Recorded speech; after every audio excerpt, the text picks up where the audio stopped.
What is going on? Welcome to CFB Unfiltered, and we are here to talk about the playoffs coming up. I am your host, Josh Taylor, and joining me is Donovan White, and Blaine Gilmer is down in Miami enjoying South Beach while Georgia and Michigan get ready to kick off this Friday, and we'll talk about that. But Donovan, we've had a lot of good bowl games going on. We've got two going on right now. Clemson and Iowa State just wrapped up. And we have Oregon and Oklahoma going at it. And we've got a lot of really good betting opportunities this bowl season, especially in the playoffs, which we will definitely talk to y'all about. But as always, Believe Podcast is brought to you by Bet Online, which is the fastest and easiest way to place all of your sports bets. All you have to do is go over to the new website and sign up today on your mobile device or desktop and use the code BELIEVE50, that is BLEAV50, and get a 50% bonus. And right now is the perfect time because there's still a lot of good bowl games left. Donovan, honestly, I've probably bet on every single bowl game that hasn't gotten canceled so far and made some good money. Mississippi State lost me a good chunk yesterday. Not going to talk about that one because it was extremely disappointing. But all you have to do is go over to the website and sign up today. Like I said, Bet Online is the fastest way to get all of your sports bets in. Bet Online, where the games begin. And man, Donovan, we have two great playoff games for us. It seems like it's finally building up. It feels like it's finally playoff time, and we're going to talk about that today. How you feeling? I know Ohio State's got their game with Utah coming up. You're kind of feeling that. It's weird because Ohio State has a lot of people sitting out, and I haven't seen one person for Utah sit out yet. What's your thoughts on that?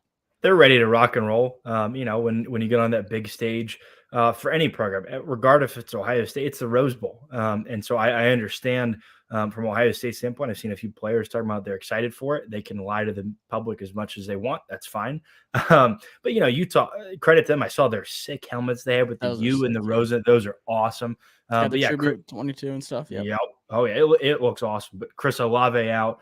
Garrett Wilson, our starting left tackle, and Haskell Garrett, our starting D tackle, they're out. But it provides opportunity for some of those young guys to step in that are talented 4 or 5 stars themselves. But playoff-wise, it seems that every bowl game's been getting better.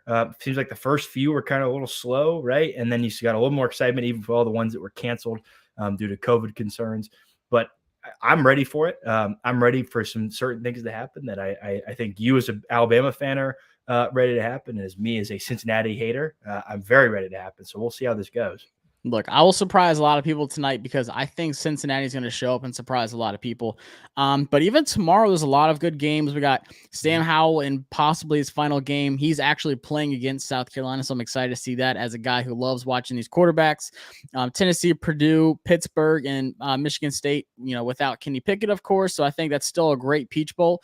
And then Wisconsin, Arizona State, a good Big Ten Pac-12 matchup between two really good teams. And then some more after that on Friday. But, of course, it is the playoff games we have to talk about. So let's start. We'll get it out the way. Alabama, Cincinnati. I've been, talking to my uncle that made me a huge diehard fan all week long. Like, all right, could they do this? Like, could it actually be like the upset that just surprises everybody? So let's just do a little review of the season. Cincinnati, obviously 13-0, undefeated. Everyone said, look, they are for real. They have to be in the playoffs. And I think they finally proved themselves at the end of the season. The most impressive wins, which, you can make the argument that there aren't many. Obviously beating Notre Dame 24-13, like in the middle of the season, was impressive at Notre Dame. And just showing Desmond Ritter saying, like, hey, we can win these big games. Notre Dame was a quality opponent, almost made the playoffs themselves. If, they possibly would have beat Cincinnati, they'd be in the playoffs. And then, of course, SMU handled them very well, 48-14, and then beating Houston in the AAC championship 35-20. And Houston showed, they beat a really good Auburn team in their bowl game. Shout out to Houston for that. Appreciate that as an Alabama fan. So just looking overall at Cincinnati's season, we questioned them all season long, saying like they do not belong in the playoffs. And now it's finally here. They are there. They want that 60 minutes with Alabama, and they're going to get it. How do you feel that Cincinnati's season went? I think it was, and as a former Group of 5 player with the MAC myself, if they weren't my rival, right, and from college, and you can call it a rivalry now, it's been almost 2 decades of bad luck against them. But as a former player and as a former Group of 5 player, putting aside our rivalry, I loved it. I mean, honestly, they accomplished what teams like Western Michigan in 2016, that 2016 or 2016, 2017 year. And teams like, BYU has tried to done in the past, right? Or even Coastal, just, last year weren't as high up as them, but teams like them have tried to do, right? They've tried to put a name out for themselves, and they did, right? They got some New Year's Six attention. They got some hype from Barstool and from ESPN and from fans, but Cincinnati did all of it. They put it all together. They didn't do it based off of luck. They did it with a top 2-round quarterback, potentially first-round quarterback in Desmond Ritter. They did it with the best defensive back duo we've seen in probably a couple of years. In a long time, exactly. They did it with a proven coach, right? Not some one-hit wonder. They did it slowly with their program rebuilding and then getting to the point where they were. Their season was as perfect you can get for them, but for a Group of 5 school. But for honestly any school out there, if you told a school from any Power 5 conference coming in, hey, you're going to go 13-0, you're going to win your championship, you're going to win your conference championship, and you're going to play in the playoffs, they'd say that's fantastic. Right? That's awesome. Right? Exactly. If it wasn't Alabama or Georgia or Clemson or Ohio State, any other team would be like, that is the best season we've ever had in the history of our school. Let's do that. That's great. So I'm happy for them. Take away the Red Hawk side. Yeah, I agree. Just looking at it, and you mentioned like the Corey Davis, Western Michigan days. That was such a fun team. And then, like I said, with Coastal last year, taking BYU on short notice, BYU traveling to Myrtle Beach, and Zach Wilson led team. All the publicity was towards them and towards that team. It turned out to be one of my favorite games last year, not just because I went to Coastal. Shots up, by the way. But just still, it's so hard, like you said, going 13-0. It's so hard. It doesn't matter where you are, who you play. It's just like the NFL. Like anybody can show up. They say any given Sunday. I think the same could be said on Saturdays. Yes, the teams will dominate, but look, ask Alabama. They lost to Texas A&M when they shouldn't have, especially against that team the way that they've been performing lately. So anything's possible. I don't doubt Cincinnati at all. And the more I look at Cincinnati, the more I break them down, the more impressed I am with the talent they have. And it's a lot of leadership. It's a lot of veteran guys on this team. Like you said, Luke Fickell is the kind of coach that you want to play around. So to me, it's no surprise that they are where they are. And I think they've earned it and they've earned that right. And now you just have to show up for Alabama. And I said one of the very first episodes we did this season was with Desmond Ritter. I was a big fan of him last year. I said, Desmond, my challenge, this was the one guy I challenged this season. I said, I want you to run less and throw more. I want to see how much you really can depend on your arm. And he did that a lot this year. He cut down his running a ton. His attempts were way up in passing this year. And it's come with a lot of good and it's come with a lot of bad. You've seen the mistakes, but you've seen that he's been able to make these big time throws too. So he finishes 234 for 355, 3,190 passing yards, 30 touchdowns, and he does have that 8 interceptions. But like I said, he really stepped it up. He challenged himself, and you could tell that was the one thing he really wanted to do this season. If you ask the draft scouts, people talking about like, oh, I don't know how he's going to translate well to the NFL. A lot of people compared him to Colin Kaepernick, same body size. I think he could possibly, be in that realm of, athleticism, being able to run with his feet. He does a phenomenal job. But like, look, Colin could let that thing rip. Like, don't let it fool you. Like when he was at Nevada, even at San Francisco 49ers, he could throw that ball. So they really wanted him to be able to do that more. And I think he has. So compared to last year and this year, do you think Desmond Ritter's really taken that step, not only as, being able to play in the league, but as a starting quarterback for Cincinnati for them to go 13-0? I think he has. I think coming into this season, we thought, just from a draft-wise and top quarterback-wise, we thought Spencer Rattler, and we probably thought Sam Howell were going to be the top 2 quarterbacks. Spencer Rattler obviously didn't happen. Sam Howell still seems like a first-round pick, but now it's really Kenny Pickett and Malik Willis up there, right, and Matt Corral. So Desmond Ritter, I don't think took a step as going from he probably would have been a second-rounder last year, like he's a top 5 pick. But he put himself in there as probably a first-round pick, right? With some of the interesting quarterback options that I think a lot of people think is a weak class. I think there's some guys in there that have a chance to be studs. And Desmond Ritter, I remember when he came in as a freshman in 2017, we played against him, and he was super skinny dude. Knew he had the talent, but he's more of a runner first, right? He was a runner first, but he wasn't like Lamar Jackson, RG3 type athletic. So it was like, it was interesting. He's got to develop an arm. The comparison that I think he could have in the league one day, if he's in the right system, if he develops right. And don't throw him into the bus, everyone. But Josh Allen is a comparison that I think is similar to, minus the cannon of an arm. Josh Allen is a cannon of an arm. Yeah, but Desmond Ritter, if he puts on a little bit more weight, he's got kind of that similar running ability. He's probably a little bit faster than Josh Allen, honestly. He's got that poise in the pocket, right? He's got that accuracy. He did a lot of this at Cincinnati without a great offensive line, right? With decent running back crew and decent wide receiver tight end crew, but no elite talent around him. So similar to what Josh Allen kind of did. That's what I think his ceiling could be if he gets to the right system. Again, the deep ball and the arm strength is probably never going to eclipse Josh Allen, because that's just a natural talent thing. Yeah. But he's got a shot to go out with a bang coming against Alabama, and potentially if they move forward. Yeah, it's funny because I remember watching the game this year, Bills versus Patriots, and like that snow windstorm. And they were talking. They actually showed a picture of Josh Allen's like form, how much it changed at his combine at Wyoming, and then him in the league, and how much just the mechanics and how much you can improve as a passer just that little bit. And he struggled his first 2 years in the NFL, and now he's taken off as one of the top quarterbacks in the league, if not, just the AFC. But I could see like that run ability. Is a hard-nosed guy. He's not afraid to lower shoulder, take some hits. And like I said, he has been running less this season, but still has 100 rushes, 371 yards, and 6 touchdowns. So like he's still lethal on his feet, especially in the red zone. Like you have to account for his legs, for his running ability to be able to score. But a guy who has no problem using his legs to score is Jerome Ford. And I'm not going to call him the Alabama transfer because he says he's sick of it. He hates it. And it's funny. Someone said, all right, well, give us back that ring, those rings you won. But, it's no love lost. I love Jerome Ford. He went somewhere. And this is a story of transferring to a place and thriving and taking off. And I think, he would have a big role at Alabama this year just because of the injuries and the depth concerns that we have at running back right now. But Jerome Ford putting up some ungodly numbers, 200 rushes, 1,242 yards, and 19 touchdowns.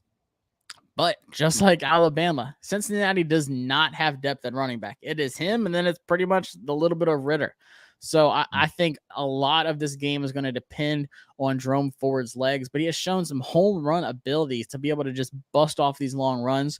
Do you think he's going to be able to do that against an Alabama defense with that front four? And then you've got guys like Henry To'oTo'o, Christian Harris, Dallas Turner in that second level kind of waiting for Jerome Ford.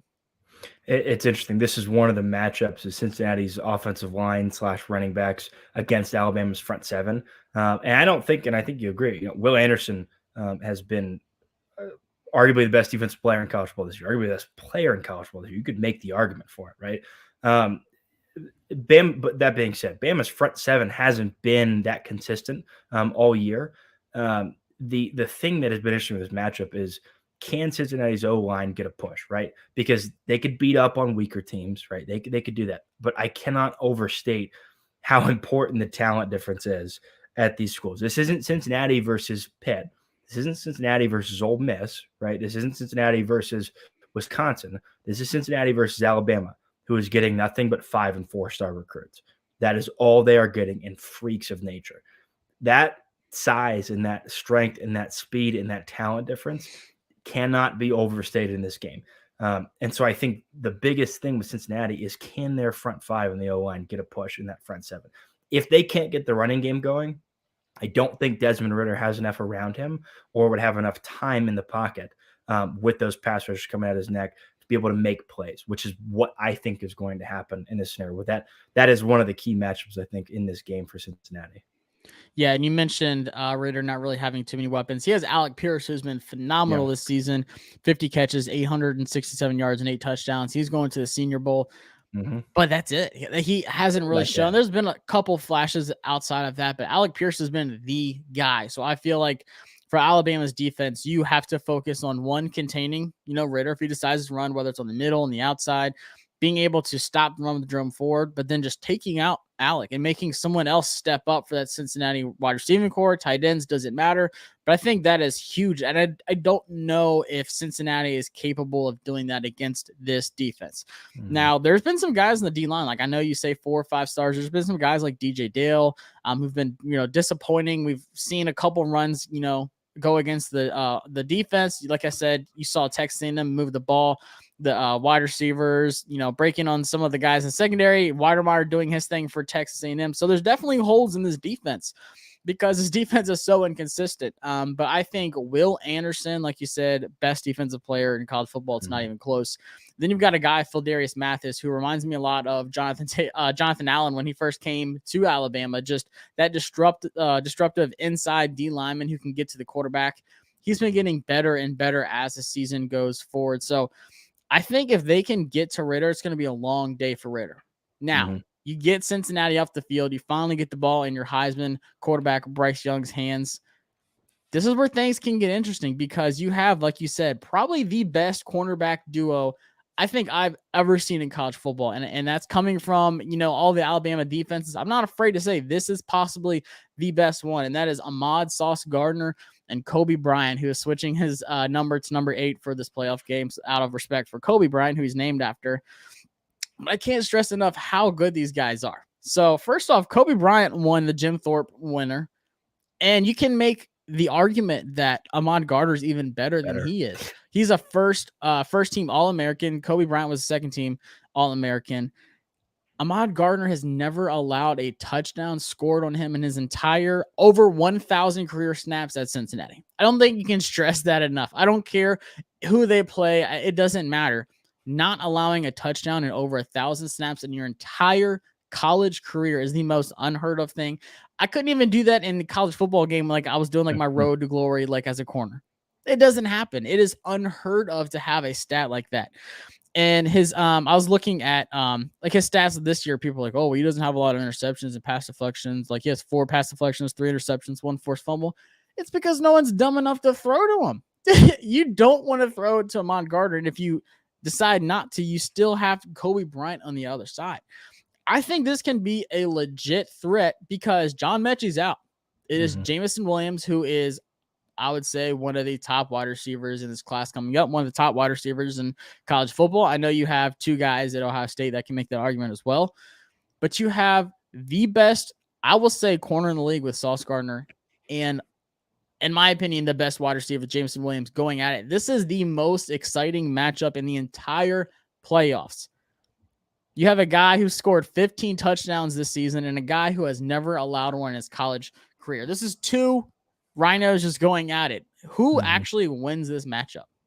Well, I think this is the matchup that can decide, not necessarily the game, just because I think there's so much in Alabama's favor overall that could still sway the game. This is the matchup, I believe, that really determines at the base level how close of a game this is. Honestly, we saw how Alabama did without John Mechie right against Auburn for extended periods of time. They struggled though. They struggled. They struggled. Yep. They struggled. Their offense struggled without another threat on the outside at wide receiver. Jameson Williams, I mean, for Sauce Gardner, for Kobe Bryant, these guys, whoever's on him, right? If they decide to shadow one of them, or they play, both play him at times, which they should, because they're 2 elite corners.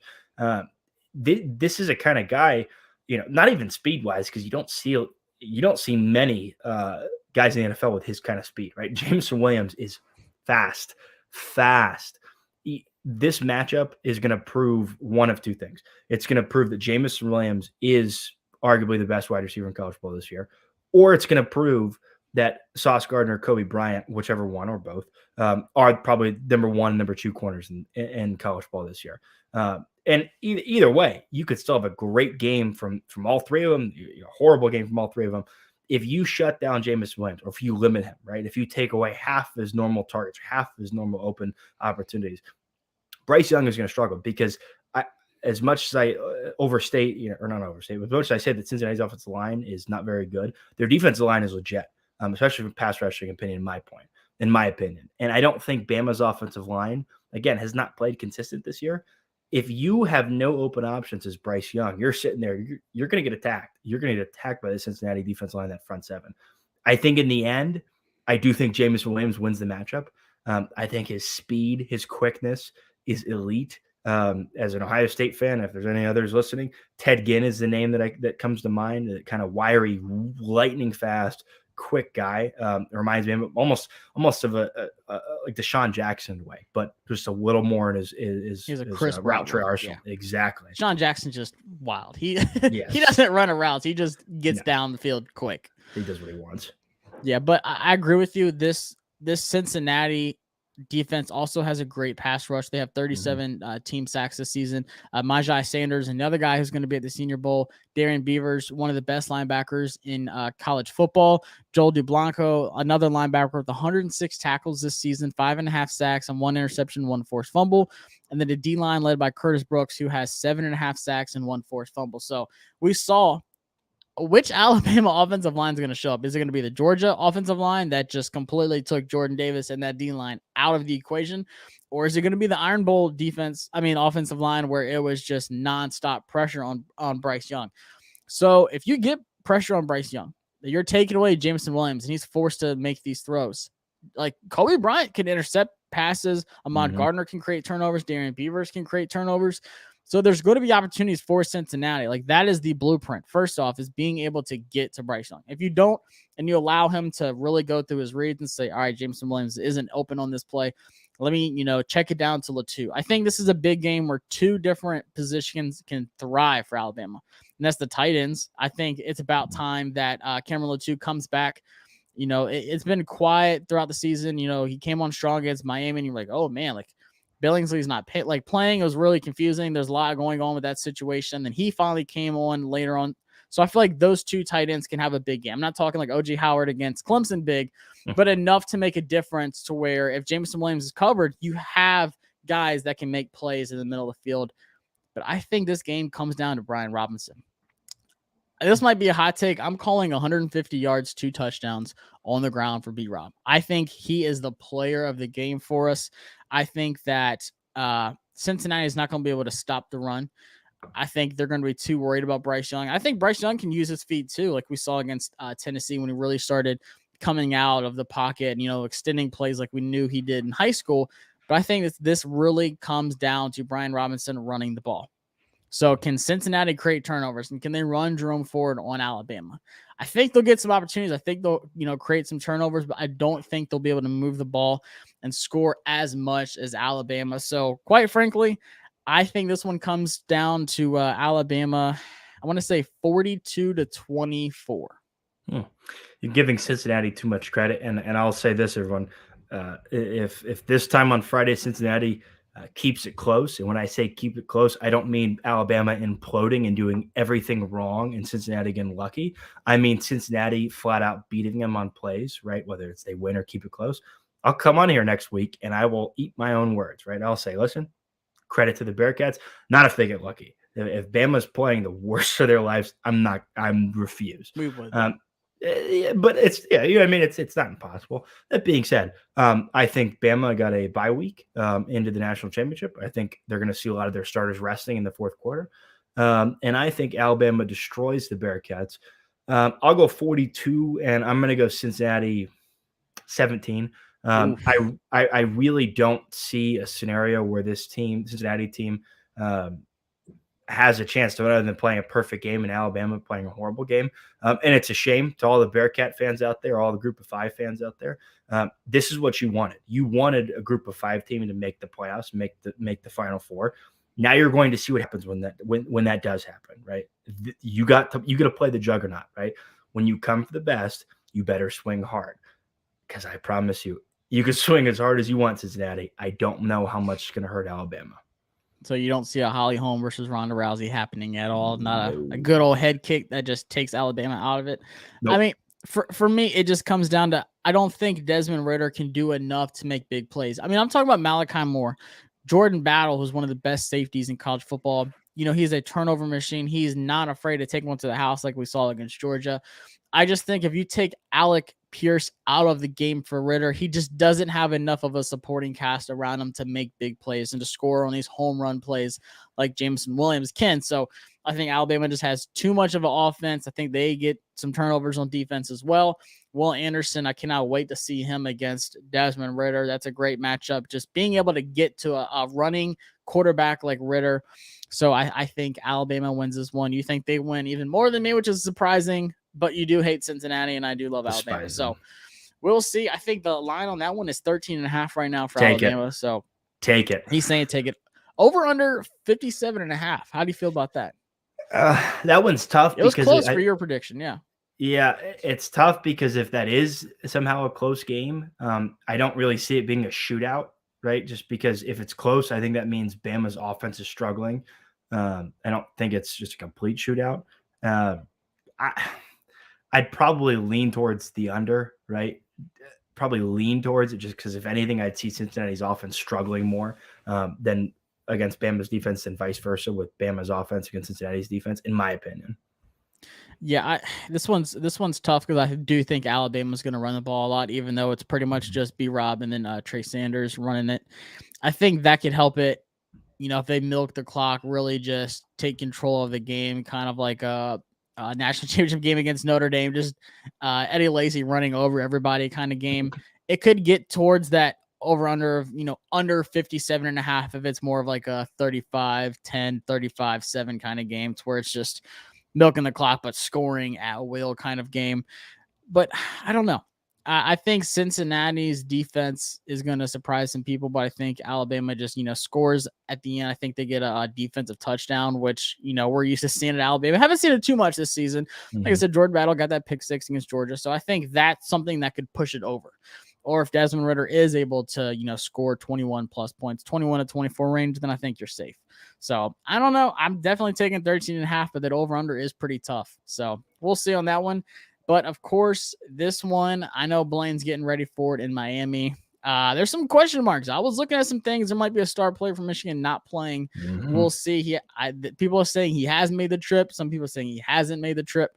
But this is a Michigan versus Georgia, and Georgia is a 7.5 point favorite right now, and the over-under is 45.5. I feel like that's a good line. This is a good defensive run game. But Michigan went 12-1 this season. Of course, lost to Michigan State in Kenneth Walker's just showing out party. And then after that, he was like, that's all I needed to do this season. Appreciate y'all.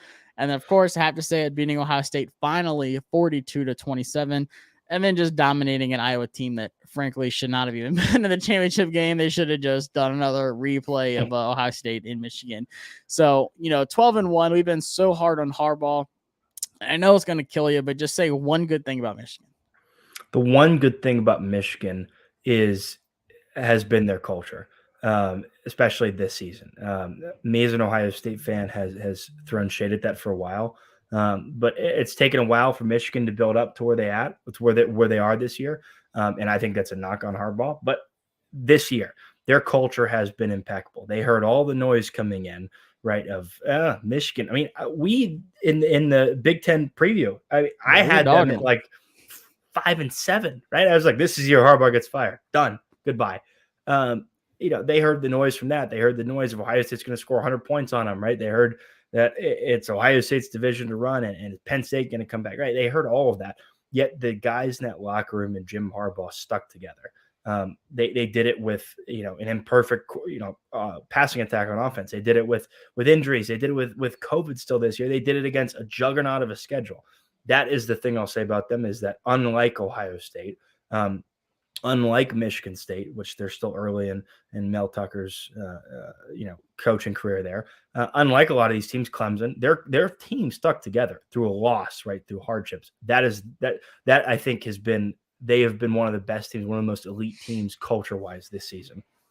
Yeah, they could have easily folded over, like you said. Michigan State kind of did. They were riding high. Same with Oregon, just collapsing to Utah late in the season. And Clemson, Lord, we could talk about them for a long time.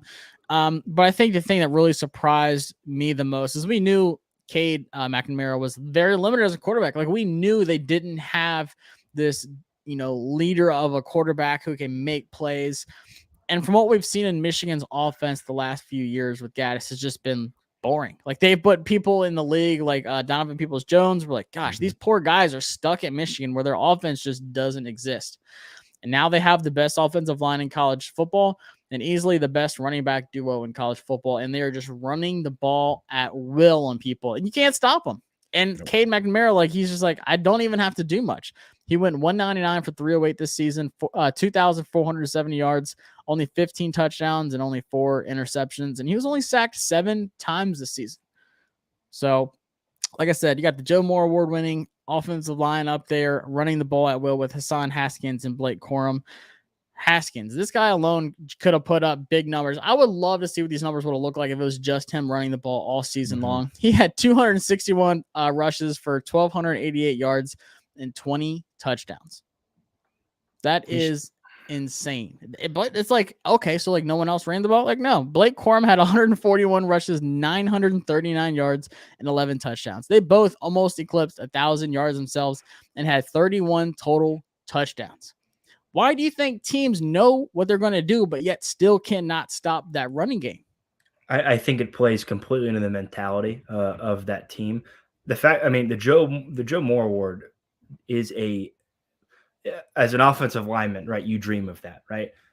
That's your Heisman. That is precisely that, and that doesn't just extend to how well you did on the field, right? Your rushing stats, your sacks given up. That award, and when an offensive line gets that, they know it's not just for the performance; it's for their mentality, right? I think that offensive line and those running backs as well, they knew coming and said, "Hey, listen." At some point, the OC or the O-line coach told them, "Say, listen, Cade is a great dude and can be a game manager, but we need you to do this, right?" And they set their mind to this season, saying, "Hey, we're talented enough to do this, right?" Because you can have the most elite mentality. What I always like to say when people say your mental strength can carry you for everything. I said, yeah, okay. Tell your mind you can lift a car over your shoulders and see how much that helps you. So there's a limit to it. Talent has to come in. They were talented enough, and then their mind took them over the hump with that. The mental strength, the talent of that offensive line, the talent of Corum and Haskins, and the way they just bullied people this season up front is what led it to that. Because even with great quarterbacks, we never really asked that same question. We never really asked, well, if we know what they're going to do is throw the ball, why don't they stop them? Well, because, it's an elite quarterback. We all it's just what it is. Why didn't anyone stop Kenny Pickett? Well, because he's going to be a top 5 overall pick. He's going to be a pretty good NFL player from all we can see. We should say the same things for units like these with offensive lines and running backs and tight ends like these. Well, why can't anybody stop them? Well, because they're an elite group, just like Kenny Pickett dominant. Or Matt Corral. Exactly. They're dominant like Kenny Pickett. They're dominant like Will Anderson. They're dominant like Aiden Hudson. That's just how it is. Yeah, and to me, I'm really looking at this game as, which quarterback can step up and make the big plays. Now, the last few games, Roman Wilson's been the wide receiver that's been big for Michigan, making some of these home run plays for them. But outside of that, it's been Cornelius Johnson all season, who only has 38 catches for 609 yards and 3 touchdowns. And then tight end Eric All's come in. He's had his big moments throughout the season as well. 34 catches, 374 yards, and 2 touchdowns. But they rely so much on the run game. And, we saw when Cade had to step up. He had a really good game against Michigan State until it came down to that last drive where he throws a boneheaded interception. But I think you can say that on the other side of the ball, too, with Georgia, who we're going to talk about. But I think a lot of this game comes down to this defense for Michigan. Now, this is the big question mark because, there's some rumors floating out there that Daxton Hill might not be playing in this game for Michigan, who's one of their star defensive guys in the secondary because of COVID concerns. Nobody knows. So apparently we're going to find out tomorrow. Who knows? Blaine might know. He's just not telling us. Okay. But like that is a huge loss because if you have guys like Aiden Hutchinson and David Ojabo, who we're obviously going to talk about, getting pressure on Stetson Bennett, you're missing a key guy back there that could be getting these turnovers and interceptions for you, big stops, big pass breakups. He could possibly not be playing. So I think that is huge. But it might not matter if you have Aiden Hudson and David Ojabo strip sacking Stetson Bennett and just getting to him like Alabama did. Now, Aiden Hudson, of course, Heisman finalist, people saying, where's Will Anderson? I'm going to throw the Alabama bias out. Aiden Hudson is a monster. If you watch this guy play, especially against Ohio State, the way that he can get to the quarterback is unheard of. Now, we've seen Chase Young at Washington. We've seen some of these edge rush guys, the Bosa brothers coming out into the league. You watch how they play and how they perfect their craft. Aiden Hunterson can be that kind of caliber player in the league, which is crazy to say. Just the way that he bends, the way that he, moves his arms, his swing moves. He has so many different techniques, which is so important at that position. He just makes it look so easy. He's got 58 tackles, 15.5 tackles for loss, and 14 sacks on the season. But he comes with a guy behind him where he's like, hey, if I'm not getting to the quarterback, this guy is, and that's Ojabo, who has been a blast to watch this season at linebacker. 35 tackles, 12 tackles for loss, and 11 sacks himself. How much of an impact can these two guys have on Stetson Bennett, and then also the Georgia run game, just destructing that backfield and not letting them get to that second level? Exactly. They already have an innate effect on the pass game, just how of elite pass rushers. They're not even elite for the Big Ten, elite in the country of pass rushers they are. So we know that they're going to be able to get after the quarterback, right? Georgia's offensive tackles have to step up. I think, even in the sports world out there, it's not being talked about enough is their ability to shut down the run game, right? I remember watching the Michigan-Ohio State game and seeing Ohio State fans saying, why are we running to the outside? These two guys literally shut down the outside alleyways for you to run outside. Tackles cannot reach them. They can't, they take one step too far outside. Guess what? Hutchinson or Ojabo is going right inside the BC gap, right? And they are shutting things down. Which I think is big because Georgia's offense, as well as Stetson Bennett has played at times, he hasn't shown that he's an elite quarterback that can put the game on his shoulders and just go, right? He needs a run game with him, and if you shut down an entire element of a run game, which is the outside zone, the stretch play, right, option plays a lot. If you shut down that an entire half of an offense, you're shutting down more than just half of a rush game offense for Georgia. You're shutting down, a third of their offense in general, because most of their offense, in my opinion, is the pass game that they have. A third is the pass game, and then a third is the inside zone power kind of, smash mouth football. And then the other third is more outside zone, right? Because they have the athletes to do it up front and running backs. You shut that down, which they can do. You're shutting down 33% of their offense, in my opinion. That is the unspoken huge impact of these two for this game. Yeah, and like you said, James Cook, 619 yards, 7 touchdowns for Georgia. Zamir White, 718 yards and 10 touchdowns himself. So you think for Georgia, if you're running the ball, you have to go at that A-gap almost every single time. Or if anything, just see where Aiden Hudson and Ojabo is and then just run to the opposite side, right? Yep. I don't remember what the exact number was, but I know that it was below 90, overall in FBS.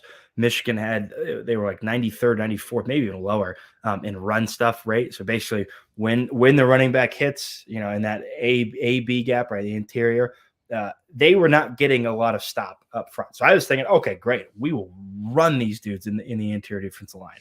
Right. And we didn't. They showed out. So I still never understand why Ohio State didn't do that. Maybe it's the fact they were starting 4 offensive tackles on the offensive line. Who knows? That's what I think Georgia needs to attack. They have hogs up front. Georgia's offensive line, I don't care what happened against Alabama. I still think they're one of the best groups in the country. They should be attacking the interior of that Michigan defense. And when they do, you're going to open up more opportunities in the pass game and outside, because you're going to get those defensive ends to start playing a little more tight to the line of scrimmage, tight to the box. Yeah, it's funny how similar these two guys are when you're talking about like a formula to each guy winning. Like you need to have a good defense. Your front four is dominant. You need to show it. Your running game is phenomenal. Which one can run the ball better? And then which, mid-tier, I'm not going to say mediocre, but, not a lead quarterback can make enough plays to win the game and not really cost his team. So I'm looking at Stetson Bennett. He showed against Alabama, hey, if the game comes down to me, I might throw a pick 6 to Jordan Battle. I need this run game to get going. I think you can say the same about Cade. It's not a knock on him, but when you have a guy like, Zamir White and James Cook, they have to be able to run the ball. And I think Michigan can really disrupt them, but I think they're so similar. I could see it going both ways, which is what's so tough about this. Now, like you said, obviously that D-line for Georgia is sick, but there's a guy, Nakobe Dean, who is a phenomenal linebacker. And I think that makes the difference in coverage. He's a beast in the backfield. He can get to the quarterback. He can disrupt the run game, but his range and his just instinct to just know what's getting ready to happen. And he can get to the play so fast. I think Nakobe Dean can be a big play to help stop Haskins and Corum when they're getting ready to hit that second level. When they're hitting that A gap, he can close it in and just stuff them. I think he is the deciding factor for Georgia. Yes, you have Jordan Davis, Jalen Carter, Trayvon Walker, Devontae Wyatt on that big defensive line for Georgia, which is unheard of. That is, I'm sure you're excited to see that D line versus this Joe Moore offensive line going at it. That is as good as it gets. That's the Jameson Williams and Sauce Gardner matchup for this game. I just think Georgia's secondary isn't that good. I think that's their weak point in the defense. Blaine's been saying that all season long. We, obviously saw that with Jameson Williams in the SEC championship game, but I think, Cena is still a great DB. But I think that second level is the difference maker. If Daxton Hill plays, that's huge for Michigan because he can be that Nicole Dean kind of, safety hybrid kind of a guy from Michigan. But if not, I can't stress how much that can really just help out Georgia with a guy when they have Bowers going down the middle of the field, who is, I would say, the best freshman in college football, right? Mm-hmm. That dude is like the Travis Kelce of college football. It is crazy how athletic a freshman tight end is already in the SEC in college football. He's a big playmaker. He can make that home run ability to where it's just a quick 7 points. From what you've seen in this, I'll say second level and secondary from Michigan, do you really see Georgia having an opportunity, whether if it's Bowers or George Pickens, who's finally back on the team making big plays downfield that maybe Michigan can't do with their passing game? I think they do. I think Michigan needs to be careful about not overcompensating a defense against Georgia's rush attack. You cannot underestimate them because we have seen Stetson Bennett not only make plays downfield plenty of times, we've also seen him use his legs, which just open things up naturally. It softens defense up a little bit. I put it this way. I think Georgia has the better chance of making plays downfield, right? Those 10, 20, 30-yard passes, explosive plays in the pass game, especially. They have a better chance of doing that against Michigan's defense than I think Michigan's offense does against Georgia's defense. Only because I think Stetson Bennett's a better quarterback than Cade McNamara. And I think, I honestly think Michigan and Georgia's defense is pretty similar, just ranking wise, talent wise, ability wise. But I think Georgia's offense has more talent and ability and production behind them to make those plays against Michigan. Yeah, it's crazy to see how they've used Brock Bowers this year. You've seen tight end end arounds, you've seen tight end screens. And he can block too. He helps in the run game too. He's awesome. Absolutely. And for me, it's just if you're bringing, this pass rush, you're bringing Hutchinson and Ajabo, the best way to, counteract that is with screens, whether it's with Cook, Zamir White. But don't be surprised if you see some plays with Bowers, acting like he's going, like you said, blocking and then going out for a tight end screen. And Michigan's got like 4 or 5 guys in the backfield thinking, it's a run, or Stetson Bennett still has the ball and just a quick dump to him. He is so fast after he gets the ball. And if you miss one tackle on him, he's scoring. I mean, like I said, being the best freshman in college football this season, 791 receiving yards and 11 touchdowns. It's unheard of. And now they have George Pickens back, who is slowly coming on. I know he only had 2 catches for, I think, 45 yards against Alabama, but he had a great catch on the sideline. Like, he showed he can go up and get these passes. And he's still as one of the top, I would say, 6-7 wide receivers in this draft, just because it's so deep. People need to remember how good Pickens is. And I think he can quickly come onto the scene and make big plays against Michigan. If they, like you said, overcompensate for the run game, kind of, worry too much, we have to get to Bennett. We have to get these sacks. We have to get these strip sacks, create turnovers. And then next thing you know, Bowers or Pickens is in the end zone behind you. So I think this is such a good game. I'm so ready to watch this game. I've been going back and forth a ton on this because I'm like, which Georgia team shows out? Are we finally going to see that, Georgia D-line before the Alabama game, disrupting Cade McNamara and then stopping the run game? You're not going to be able to completely take away the run game of Michigan, but you have to be able to contain it. I mean, these guys are averaging 5 and 7 yards per carry. You cannot have that happen if you're Georgia. You have to hold Michigan, I want to say, to no more than 20, 21 points if you win this game if you're Georgia. What do you say? Yeah, and I think that's what it's come down to is how much can you limit Michigan's offense. I think in the end, I do like the under for this game. What was it? You say 44 and a half, 45? 45 and a half, yeah. 45 and a half. I love the under for this game. I do think that Georgia honestly covers the spread, and maybe that's the Ohio State bias in me. But I think they cover the spread. I think Georgia probably wins. I'm going to go 27, and I'll go Michigan 17. And I think, and as much as I don't know how I feel about this yet with the expansion of the playoffs and everything like that, I think these 2 semifinal games are going to be reasons why people say we need an 8-team, we need a 12-team playoff. Why? Oh, yeah. Because when Bama destroys Cincinnati and people go, see? And when Georgia, yeah, it's and if, which I think might happen, if Georgia doesn't destroy Michigan, but it's you can always tell it's Georgia in control. Well, then people are going to look at it and be like, wait a second. This is supposed to be the best teams in the 4, right? And I will go to my grave thinking that Ohio State is a better team than Cincinnati and is a better team than Notre Dame. If you think otherwise, you can kick rocks. You're lying to yourself. If you think that Cincinnati's better than Ohio State, let's stop playing games here. But it just expands the argument for an 8-team playoff, which is what I think is going to happen. 8-12-team playoff. That's my score, 27-17 Georgia.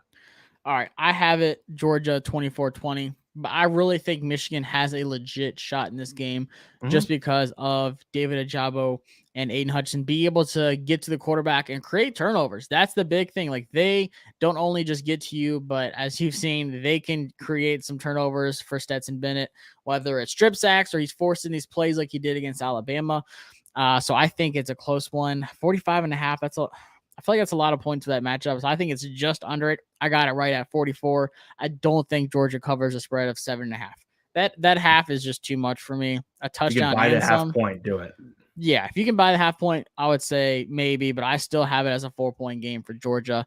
So once again, we have Alabama playing Georgia in the national championship game, and then college football just erupts. It's rigged. It doesn't matter. It's a COVID season. Everyone's going to say whatever they want about it. So that's what we think. Alabama versus Georgia, and I think Alabama wins the national championship. Sorry, Blaine, if you watch this. But outside of that, what are you looking forward to as these last few weeks wrap up? It's sad to say that college football is almost over.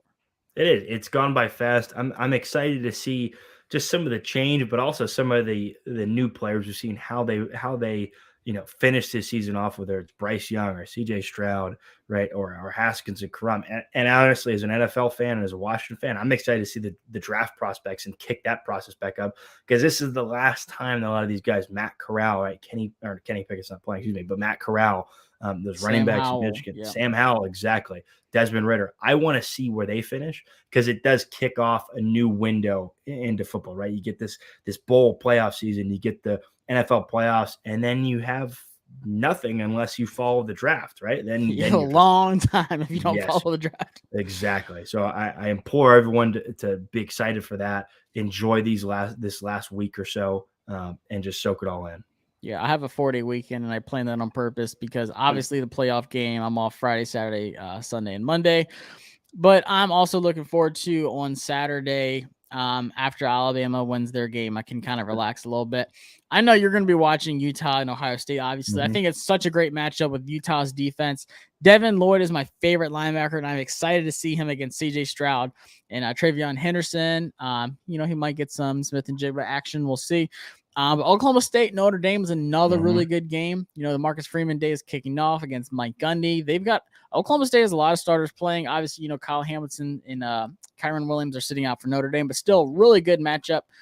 And then it ends that night with Matt Corral versus a Dave Aranda Baylor defense. That is they need to put that on pay-per-view. That's like a 1999 pay-per-view game, because Matt Corral is going to show out. I cannot wait to see that. But like you said, as soon as the season ends, we've got the Senior Bowl. I'll be going to Mobile to cover that and looking at all these good quarterbacks who are going to lead Washington to the promised land finally. Probably not. It's not looking likely, but we can only hope. But guys, appreciate you tuning in. Of course, we are going to be back to discuss the playoff results when Alabama wins and then Georgia squeaks by Michigan. I can't wait to hear how Blaine reacts to that, but we appreciate y'all tuning in. Follow the show on Twitter at CFB Unfiltered. You can follow me at Josh Taylor CFB and Donovan White over there at Donnie Mac 98. And like I said, this episode is presented by Bet Online. Go sign up today. Get these last bets in on these bowl games. I'm trying to recover from Mississippi State. They lost. I'm not gonna lie, they lost me about 100 beans. Some money. So it was a lot of money. Clemson helped me, edge it a little bit, but still, I've got some making up to do. Bet the house on Alabama 13.5. I'll take that all day. So, guys, appreciate y'all tuning in, and we will see y'all next week.